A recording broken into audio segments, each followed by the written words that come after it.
আসসালামু আলাইকুম প্রিয় শিক্ষার্থী, আজকের লেকচারে আমরা শিখব ওয়েবসাইটে একটা ছবি সংযুক্ত করতে চাচ্ছি। তাহলে কিভাবে সংযুক্ত করা যায় কোডের মাধ্যমে, এইচটিএমএল কোডের মাধ্যমে, সেইগুলো আমরা দেখব।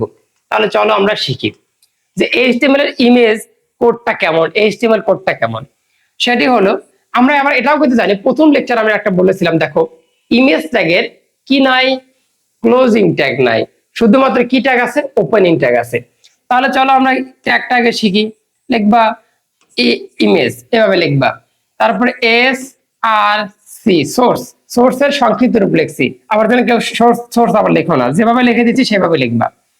তারপরে এখানে ইনভার্টেড কমা দিয়েবা। ইনভার্টেড কমা দেওয়ার পর ছবিটা যে নামে সেভ আছে তোমার ফাইলে, তোমার মোবাইলে যে নামে সেভ করা আছে সেই নামটা লিখবা। আমি মনে করো লিখে রেখেছি হলো কাউ, কাউ নামে সেভ করা আছে। এবং কাউ নামে যেহেতু পিকচার আছে, তাহলে পিকচারের আবার দুই তিনটা ফরম্যাট আছে। পিকচারের ফরম্যাটটা কি হইতে পারে? পিকচারের ফরম্যাটটা হইতে পারে ডট জেপিজি একটা ফরম্যাট, আর একটা ফরম্যাট হলো পিএনজি। বুঝতে পেরেছো? যদি নৈবিত্তিকে আসে যে পিকচার ফাইলের ইয়ে দেখা যায় কেমন, পিকচার ফাইল কিভাবে বোঝা যায়, তখন বলবা ডট জেপিজি অথবা ডট পিএনজি। বোঝা গেল কথা? ওকে, তাহলে কাউ লিখলে শুধুমাত্র হবে না, তারপরে কিন্তু তোমাকে জেপিজি অথবা এখানে পিএনজি লিখে দিতে হবে, তবে একটা পিকচার হবে, না হলে কেউ বুঝতে পারবে না। ঠিক আছে? ওকে, তাহলে এটা হয়ে যাবে ইনভার্টেড কমা দিয়ে শেষ। তাহলে ইনভার্টেড কমা দিয়ে শেষ হইলেও এখন এই ছবিটা মনে করো এরকম একটা সাইজের ছবি তোমার ফোনে সেভ করা ছিল। তাহলে এই যে সাইজ, এই সাইজটা তোমাকে বলে দিতে হবে, না হলে ওয়েবসাইটে দেখা যাবে যে ওয়েবসাইটে ঢুকেছো বড় একটা পিকচার চলে এসেছে। তাহলে তোমার দেখাতে চাচ্ছ যে একটা ওয়েব পেজ, এইরকম তোমার একটা পেজ আছে, এই কোণাতে এই ছবিটা দেখাতে চাচ্ছ, কিন্তু তুমি যদি এই সাইজটা না লিখে দাও তাহলে কি হইতেছে, পুরাটা মিলে একটা পিকচার হয়ে গেছে, তাহলে তো এই ওয়েবসাইট ভালো দেখা যাবে না, ঠিক না? তাহলে ওয়েবসাইটকে মার্জিত ভালোভাবে করার জন্য, সৌন্দর্য দেখার জন্য তোমাকে এই সাইজটা লিখে দিতে হবে। এবং সাইজ লেখারও আবার নিয়ম আছে। সাইজটা লেখার জন্য তোমাকে সর্বপ্রথম প্রস্থ লিখতে হয়। তাহলে চলো আমরা প্রস্থের ইংরেজি কি, হোয়াইট, তাহলে হোয়াইটটা লিখতে হবে। এবং আমি যদি বলে যাই যে এই হোয়াইটটা 10, তাহলে তুমি ইনভার্ট কমালে এখানে 10 লিখে দিবা। তারপরে যেটা লিখতে হয় সেটা হলো উচ্চতা। তাহলে উচ্চতা মানে হাইট, তাহলে হাইট লিখবা, এটা মনে করো 5 দিয়েছি, 5 দিলাম, তারপর এটা শেষ করে দিতে হবে। বোঝা গেল? তাহলে ইমেজটা একটা বুঝেছো।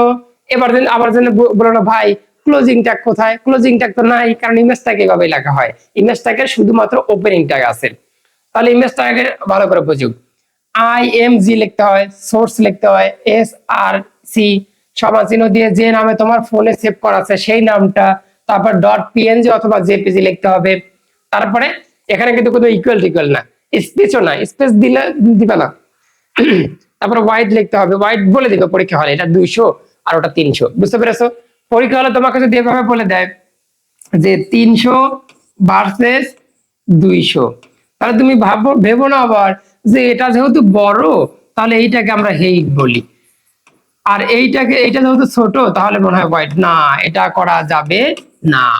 মনে রাখবা এই পিকচারের ক্ষেত্রে যেটা প্রথমে দেওয়া থাকবে সেটাই হলো প্রস্থ, আর যেটা শেষে দেওয়া থাকবে সেটাই হলো দৈর্ঘ্য, হোক সেটা বড় হোক সেটা ছোট। মন থাকবে, খুবই ইম্পর্টেন্ট। এখান থেকে নৈবেদিক আসবে, নৈবেদিক এরকম ভাবে থাকবে যে নিচের কোনটি সঠিক, এই এই ওয়ার্ড থাকবে পরে, এইট থাকবে সামনে। ওকে, মাথা ঘুরে যাবে যে একই তো, একটা পরে দিলে আগে দিলে সমস্যা নাই তো? হ্যাঁ, আগে পরে দিলে অবশ্যই সমস্যা আছে, মাপে সমস্যা আছে। ওকে, আশা করি বুঝতে পেরেছো। এবার আসি আমরা এই একটা কোশ্চেন দ্বারা বুঝি। এই যে কলেজ ডট জেপিজি, এই লেখাটার সাইজ বলে দিয়েছে 300 এবং 200, এই নামে সেভ করা আছে ছবিটি, এই ছবিটির এইচটিএমএল কোড লিখতে বলছে। তাহলে তুমি প্রথমে কি করবা? প্রথমে এইচটিএমএল করবা। এইচটিএমএল করার পর কোথায় চলে যাবা? বডিতে যাবা। বডিতে যাওয়ার পর কি করবা? দেখবা ছবি সংযুক্ত করা আছে, তাহলে কি লিখতে হবে? ইমেজ। ইমেজ লেখার পর কি লিখতে হয়? এস আর সি লিখতে হয়। তারপরে কি নামে সেভ করা আছে সেটা লিখতে হয়। কি নামে সেভ করা আছে? কলেজ। তাহলে ভালো কথা, কলেজ লেখে সেভ করা আছে, ডট জেপিজি লেখা আছে, জেপিজি লিখলাম, না হলে পিএনজি লিখে দিতাম। এটা গেল। তারপর সাইজ বলে দেওয়া আছে 300 ভার্সেস 200, তাহলে প্রথমে যেটাই থাক সেটার নামই হবে হোয়াইট। তাহলে এটা কত দেওয়া আছে? এটা সমান চিহ্ন দিয়ে ইনভার্টেড কমা দিবা, 300 দেওয়া আছে, 300 করলাম। খাতার ও পাশে আরতেছে না, এখানে চলে আসলাম। তারপর এখানে চলে আসলো হাইট। এই হাইট এটা কত, এটা কত দেওয়া আছে 200, ইনভার্ট কমা দিয়ে 200, ইনভার্ট কমা কিন্তু দিতে হবে। এটা শেষ হয়ে গেল। তার আর কোনো কিছু নাই, শেষ। তাহলে এবার কি কাজ শেষ হয়ে গেছে? বডির কাজ শেষ হয়ে গেছে। আর বডির কাজ শেষ হয়ে যাওয়ার সাথে সাথে কিসের কাজ শেষ হয়ে যায়? এইচটিএমএল এর কাজ শেষ হয়ে যায়।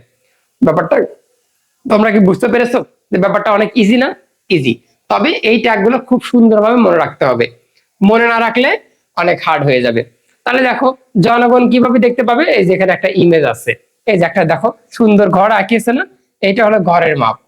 এখানে হলো এই ঘরের মাপটা হয়ে গেছে। এই ঘরের মধ্যে একটা পিকচার থাকে, তখন এই পিকচারটা কিছু আমরা অ্যাড করি না, এই কারণে ছোট করে ঘর দেখাচ্ছে, যে পিকচারটা অ্যাড হবে এখানে। বুঝতে পেরেছি? ওকে, এবারে আসি আমরা যে ইমেজ লিঙ্ক হিসাবে ব্যবহার করব। ভাই এটা আবার কি? আগের লেকচার আমরা দেখছিলাম যে লিঙ্ক তৈরি করা যায় কিভাবে, এবার আমরা দেখলাম পিকচার তৈরি করা যায় কিভাবে। এখন দেখো তোমাদের কাছে মনে পড়ে কিনা যে এরকম ওয়েবসাইট দেখেছো কিনা, বা এরকম বিপদে পড়েছে কিনা, বা ভালো কাজের জন্য ব্যবহার করেছে কিনা, যে এইখানে একটা ইমেজ আছে, ইমেজ আছে, এই ইমেজের উপর ক্লিক করতেছো আর আরেকটা ওয়েবসাইটে চলে যাচ্ছে, হয় কিনা? বুঝতে পেরেছো? যেমন আমার ওয়েবসাইটে যারা পেইড বেসিস আইসিটি ক্লাসগুলো করো, তাদের দেখা যায় যে এখানে একটা থাম্বনেল দিয়ে দিই আমি, থাম্বনেল মানে পিকচার, পিকচার দিয়ে দিই আর নিচে লিখে দিই আমি এখানে সুন্দর করে, এখানে বক্স আকারে সুন্দর করে লিখে দিই, সেটা হলো লেকচার নাম্বার 9। ওকে, কোন শিক্ষার্থী গিয়ে এই পিকচারের উপর ক্লিক করলেও লেকচার 9 ওপেন হয়ে যায়। আবার কোন শিক্ষার্থী এই লেখার উপর ক্লিক করলেও লেকচার 9 ওপেন হয়ে যায়। মানে আমি পিকচারকেও এই হাইপার লিঙ্ক করে রাখছি, আবার লেখাটাকেও হাইপার লিঙ্ক করে রাখছি।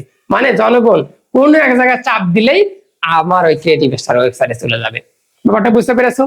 তাহলে চলো আমরা এবার এই ইমেজটাকে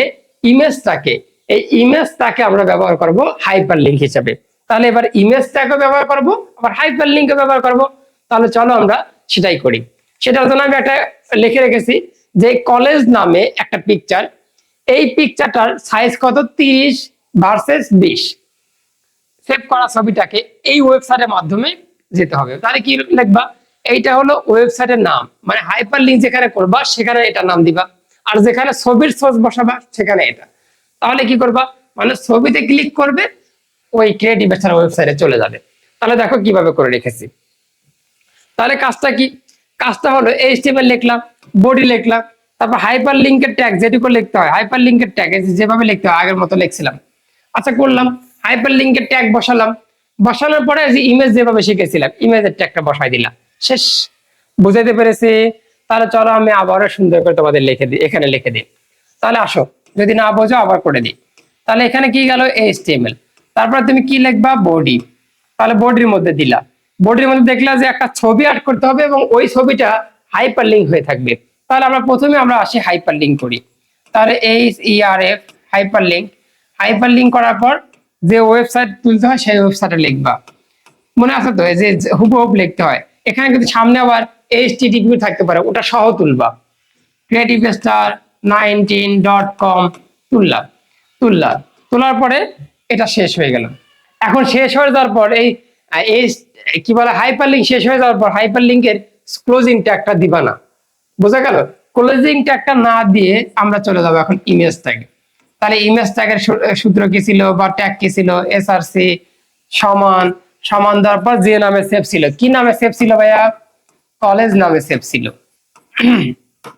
কলেজ JPG নামে সেভ ছিল। আচ্ছা সেভ ছিল, যে নামে সেভ ছিল লিখলা এবং সাইজও বলে দিয়েছে। সাইজ প্রথমে হবে তাহলে হোয়াইট, কত আছে ভাইয়া? ইনভার্টেড কমাতে 30, ইনভার্টেড কমা কিছু দিতে হবে। তারপর হাইট কত আছে দেখো তো ভাইয়া? হাইট আছে আমাদের কত? 20 না? 20, তাহলে 20। তাহলে এখন শেষ। তাহলে ইমেজ ট্যাগটা শেষ এবং হাইপার লিঙ্কের ট্যাগটাও শেষ। তাহলে এবার হাইপার লিঙ্কের ক্লোজিং ট্যাগটা করে দাও। এবং যদি ইমেজ ট্যাগের ক্লোজিংটা থাকতো তাহলে এখানে লিখতাম, কিন্তু ইমেজ ট্যাগের ক্লোজিং নাই, এখানে আর লেখার দরকার হলো না। তারপরে কি হয়ে গেল? আমাদের বডি শেষ হয়ে গেল। আর বডি শেষ হয়ে গেলে কি শেষ হয়ে যাবে? HTML শেষ হয়ে যাবে। ওকে, আমি আশাবাদী তোমাদের এই ব্যাপারটা অনেক ক্লিয়ার ভাবে বুঝাতে পেরেছি। এবার আমরা ইমেজ যুক্ত করব, ঠিক আছে, তবে এবার ব্যাকগ্রাউন্ড ইমেজ হয়ে যাবে। অনেক সময় দেখা যায় যে পানির পিকচার রয়েছে বা তোমার কলেজের পিকচার রয়েছে পিছনে, কিন্তু উপরে লেখা রয়েছে কলেজের নাম। যেমন আমি এখানে উল্লাপাড়া বসবাস করছি সিরাজগঞ্জের, এখানে উল্লাপাড়া আকবর আলী কলেজের ওয়েবসাইট ঢুকলে দেখা যায় আকবর আলী কলেজের পিকচার রয়েছে, নিচে উপরে লেখা আছে হলো গভট আকবর আলী কলেজ। যেমন এখানে পিকচারটা দেখো, খেয়াল করো, এই পিকচারটার নিচে উপরে কি লেখা আছে, টেস্ট বাই এইচটিএমএল ডিজাইন। তাহলে দেখো আমরা এখন পিকচারটাকে ব্যাকগ্রাউন্ড পিকচার হিসেবে যুক্ত করব, মনে থাকবে। তাহলে ইমেজ, এই ইমেজ একটু আগে দেখলাম আমরা হাইপার লিঙ্ক করা যায়, ইমেজ আবার ওয়েবসাইটে সংযোগ করা যায়, ইমেজ আবার এবার ব্যাকগ্রাউন্ড হিসেবে আমরা অ্যাড করা শিখবো। এবং ব্যাকগ্রাউন্ড হিসেবে মানে কি, ওইটা ওই যে আগে দেখো সাদা কালার ছিল না, এই সাদা বোর্ড ছিল না, এই সাদা বোর্ডের কালারটা এখন পিকচার হয়ে যাবে। এবং ওই সাদা বোর্ডের পরিবর্তে পিকচার নিয়েছে, এখন পিকচারের উপর লেখালেখি করব। এটা পারবো কিনা বুঝাতে পেরেছি? তাহলে চলো আমরা ব্যাকগ্রাউন্ডটা শিখি। এবারে কাজটা কি, এবারে কাজটা হলো এবার এই যে বডি অংশ, এই বডি মানে হোল বডিটাই আমরা ব্যাকগ্রাউন্ড করে দেব। এই কারণে আমি লিখেছি, দেখো কি লিখেছি, যে বডি ব্যাকগ্রাউন্ড। বোঝা গেল? এখন এই বডি ব্যাকগ্রাউন্ড, তাহলে এইচটিএমএল শুরু হইলো, বডি ব্যাকগ্রাউন্ড হলো, বডি ব্যাকগ্রাউন্ড এই ছবির কাহিনীটা লিখে দিয়েছি যে এই ছবিটা বডি ব্যাকগ্রাউন্ড হয়ে গেল। তারপরে এখন বডি ব্যাকগ্রাউন্ডের মধ্যে ঢুকে গেল, ভালো কথা। এখন আমরা বডি ব্যাকগ্রাউন্ডের উপর লিখে রাখছি যে শব্দটা, সেই শব্দে লিখবো। বডি ব্যাকগ্রাউন্ডের উপর কি শব্দ লিখে রাখছিলাম, টেস্ট বাই এইচটিএমএল ডিজাইন। তাহলে এটাকে আমরা হেডিং মনে করলাম, এবং সবচেয়ে বড় হেডিং মনে করলে H1 দেব। তাহলে আমরা এখানে H1টা ব্যবহার করছি, টেস্ট বাই এইচটিএমএল ডিজাইন। তাহলে হেডিং শেষ করে দাও, শেষ। এখন কথা হলো ভাই আপনি কিভাবে বুঝলেন যে এইটা হলো 1 নম্বর ডিজাইন আছে? আমি ধারণা করে নিয়েছি 1, তুমি যদি 3 মনে করে নাও তাহলে 3 লিখবা। বোঝা গেল কথা? ওকে, তাহলে এটা শেষ। তাহলে এটা শেষ হয়ে যাওয়ার পর আমাদের কি শেষ হয়ে গেল, স্ল্যাশ বডি শেষ হয়ে গেল, তারপরে এইচটিএমএল শেষ হলো। অনেক ইজি না? তাহলে ব্যাকগ্রাউন্ড দেখে যারা ভয় পাবা পরীক্ষা হলে, এরকম দেখবা গত বোর্ডে এসেছিল এটা, যে একটা ব্যাকগ্রাউন্ড দিয়ে দিয়েছে, ব্যাকগ্রাউন্ড এরকম ব্যাকগ্রাউন্ড দিয়ে দিয়েছে, ব্যাকগ্রাউন্ডের উপরে এরকম লেখা আছে। তাহলে কি, যেটা ব্যাকগ্রাউন্ড দেওয়া আছে তাহলে মনে করবা পুরো বডিটাই ব্যাকগ্রাউন্ড হয়ে গেছে।